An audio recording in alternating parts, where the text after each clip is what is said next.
Hi everyone, welcome back to our channel again. This is me Kate here and I'm back with new tutorial video. And on today's video, I will be showing you how to log into Wise account on Wise app. So without any further ado, let's get started. First of all, on your mobile device, make sure that you have installed the Wise application.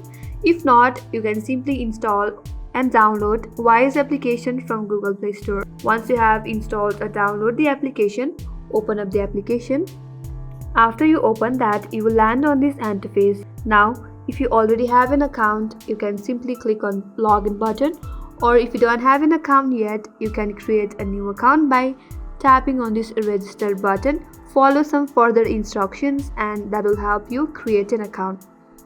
Or if you have created your account using your Google account, then you can tap on sign in with Google and simply log in with your Google account.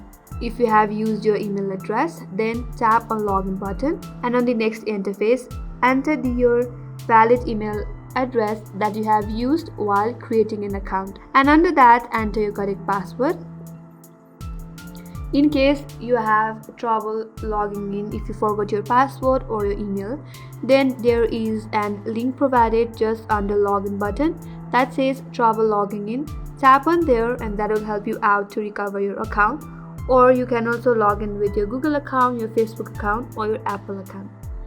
Now once you're done typing in your email and password, simply tap on login button, and on the next page you will be logged into your account if you have entered the correct login information. And that's how you log into Wise account on Wise application. I hope this video helped you. If you are new to our channel, make sure to subscribe, like, comment and hit the bell icon for more upcoming tutorials. Thanks for watching till the end. I will see you on next video.